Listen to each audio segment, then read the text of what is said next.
In the shaded tranquility of the bamboo grove, the Buddha sat in serene meditation, eyes half closed in thought. A monk, bearing a troubled expression, approached with slow steps, his heart weighed by restlessness and confusion. He knelt before the Buddha and said, "Blessed One, my mind swirls in chaos, unable to find peace or clarity." The Buddha opened his eyes, gazing at the monk with compassion that seemed to embrace the entire world. "My son," the Buddha began, his voice steady and calm, "what troubles you so deeply that your soul quakes?" The monk lowered his eyes and confessed, "My mind is overrun with thoughts, like a flood that knows no boundaries." He continued, "When I sit to meditate, distractions creep in, whispering constantly, and I feel powerless to resist them."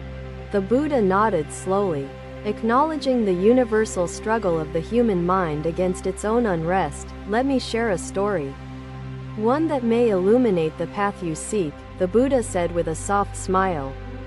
"There once lived a farmer in a small village, devoted to tilling the land and nurturing his crops," he began. "This farmer owned a faithful ox, strong and diligent, essential for plowing his fields," the Buddha explained. One day, while leading the ox to pasture, the farmer saw a beautiful bird perched on a nearby tree branch. He said. The bird sang an enchanting melody, its feathers glistening like sunlight dancing on the surface of a calm lake. He added.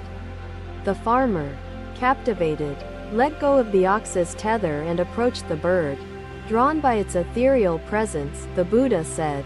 As the farmer listened, the ox wandered off, unnoticed, into the dense forest that bordered the pasture. He continued. When the song ended, the farmer turned and realized the ox was gone, replaced by emptiness and regret. He said.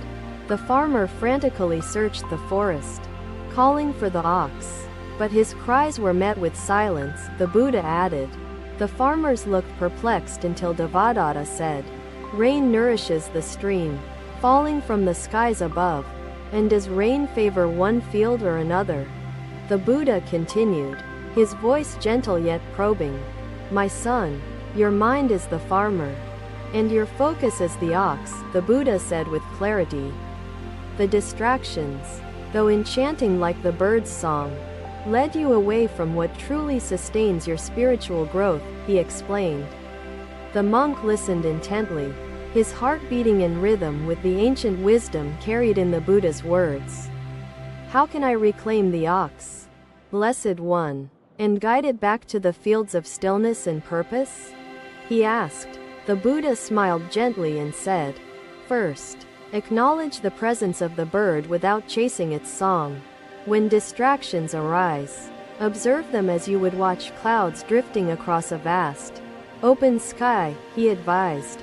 Do not resist them with force, for resistance only feeds the strength of the distraction, he added with conviction. Instead, return your attention, as a shepherd guides a wayward sheep, back to the present moment, he instructed. Let your breath be the tether that connects you to the ox of focus, grounding you in mindfulness, he explained. Each time the ox strays, gently bring it back, without anger or frustration, but with compassion and patience, he said. The monk nodded, the weight on his chest lifting slightly, replaced by a budding sense of resolve and hope. Blessed One, how shall I begin this practice, so I may overcome the chaos that binds my spirit? He inquired. The Buddha's gaze softened further as he replied. Begin with small acts of mindfulness, like tending a seedling before it becomes a tree. When you eat with full awareness of the taste, texture, and nourishment your food provides, he suggested. When you walk, feel the earth beneath your feet, and let each step be a meditation of its own, he added. When you breathe, feel the air fill your lungs and leave your body, a reminder of life's impermanence, he said. In time, these practices will strengthen your ability to reclaim the ox and tend the fields of your mind. He reassured. The monk bowed deeply, tears glistening in his eyes. his heart overwhelmed with gratitude and clarity. "Thank you, Blessed One, for your guidance. I will nurture this wisdom as a farmer nurtures his crops," he vowed. The Buddha placed a hand on the monk's shoulder and said, "May your journey be one of discovery and enlightenment." As the monk departed, the bamboo grove seemed to sigh with the weightless wisdom left lingering in the air. The Buddha resumed his meditation, his serene presence a testament to the peace attainable through mindfulness and compassion. Another day, another gathering of disciples in the monastery, as the warm light of the oil lamps danced on the walls. Nanda approached the Buddha with slow, measured steps, his heart heavy with a question that lingered in his mind. He knelt before the Blessed One and said, "Master, I am drawn to distractions as a moth is drawn to flame." The Buddha looked at Nanda with the kindness of a flowing river, his gaze steady and filled with understanding. "My son, the world is full of flames, flickering and unpredictable, seeking to pull you away from inner clarity," he began. "Let me share with you a story, one that may guide your heart towards unwavering focus," the Buddha said. "There lived a potter in a quiet village, skilled in crafting vessels strong and beautiful for the people," he started. "This potter worked tirelessly, shaping clay into shapes of wonder, his hands steady and deliberate in their movements," he continued. "One day, as he shaped a vessel, a storm began to brew, howling winds echoing through the trees outside," he explained. "The leaves rattled and branches swayed, a chaotic symphony that reached the potter's humble workshop," he added. "The noise grew louder, like an unrelenting tide, yet the potter kept his focus on shaping the delicate clay," he said. "He felt the storm as one feels an insect on the arm, aware but undisturbed by its presence," the Buddha noted. In time, the storm passed, leaving the potter's vessel untouched, a testament to his focus amidst the chaos, he said. The Buddha paused, letting the story flow into Nanda's thoughts like a stream meeting the calm of a lake. "My son, you are the potter, and your mind is the vessel you shape with the tools of discipline," he said. "The winds and noise of distractions will always exist, but they need not hold sway over your efforts," he explained. Nanda listened, his heart stirred by the wisdom that seemed to flow like a river into the depths of his soul. "Master, how can I shape the vessel of my mind without being drawn away by the storm of the world?" he asked. The Buddha's gaze softened as he replied, "Begin with cultivating presence, an anchor to hold you steady amidst the winds. When you feel the pull of distraction, do not chase it, nor fear it, but return gently to your purpose," he advised. "Let each act become a world of its own. Whether it is walking, breathing, or chanting sacred mantras," he suggested. "Feel your steps on the earth, the rhythm of your breath, and the sound of words leaving your lips," he said.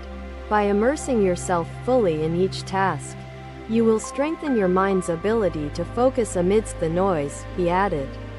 "Do not seek perfection immediately, for the potter does not shape the perfect vessel in haste," he encouraged.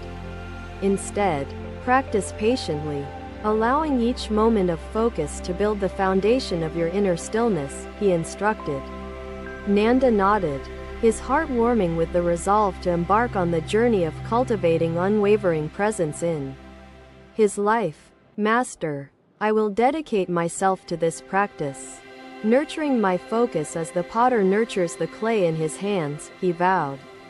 The Buddha smiled gently and said, "In your effort lies the seed of transformation, and with time, the flower of clarity will bloom." As Nanda rose, the oil lamps flickered gently, their flame steady despite the invisible currents of air in the room. The disciples sat in silence, absorbing the Buddha's wisdom as if planting seeds within the garden of their minds.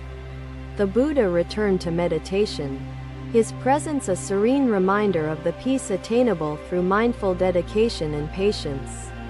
Another day, another journey along the dusty paths. The Buddha and his disciples traveled towards a village nestled in the valley. Rahula walked beside the Blessed One, his gaze fixed on the horizon, troubled by a question that stirred his thoughts. As they neared a swamp, Rahula noticed a lotus blooming amidst the murky water, its petals radiant and unblemished. He paused, marveling at its beauty, and asked, "Blessed One, how can such purity emerge from such filth and darkness?" The Buddha stopped, turning to Rahula with a serene smile, his eyes reflecting the wisdom of countless lifetimes. "My son, the lotus owes its existence to the very mud it rises from. For therein lies its nourishment," he said. Rahula listened intently, the image of the lotus seared into his mind as a symbol of resilience and transformation. The world is like the swamp, filled with distractions, challenges, and chaos. Yet it holds the seeds of growth, the Buddha explained. "Let me tell you a story. One that will help you understand how to thrive amidst the trials of life," he began. "There once lived a fisherman by the great river, who depended on its waters for his sustenance," the Buddha started. "This fisherman cast his net each morning, patient and hopeful, knowing the river would provide if he respected its flow," he said. One day, as he pulled in his net, he found it tangled with reeds and debris from an upstream flood, he continued. Frustrated and disheartened, he threw the net aside, cursing the river for its disruption of his daily livelihood, he added. He sat by the riverbank, staring at the waters, contemplating whether he should give up his work altogether, the Buddha said. After hours of brooding, an old man approached him, carrying a basket filled with freshly caught fish, he explained. He leaned toward me. His words meant not only for my ears but for all present. Words are like arrows when the mind is clouded, but like a bridge when the heart seeks harmony. The fisherman, inspired, returned to his task, clearing his net and casting it once more. Catching fish by evening, the Buddha concluded. The story lingered in the humid air, each word sinking into Rahula's heart like water nourishing the roots of a plant. My son, the fisherman succeeded because he did not let frustration or distractions dictate his actions. The Buddha said, distractions, like debris in the net, will always appear, but they are not insurmountable obstacles, he explained. When you find your mind entangled in distractions, do not despair or give in to frustration, he instructed. Instead, pause, acknowledge their presence, and patiently clear them away.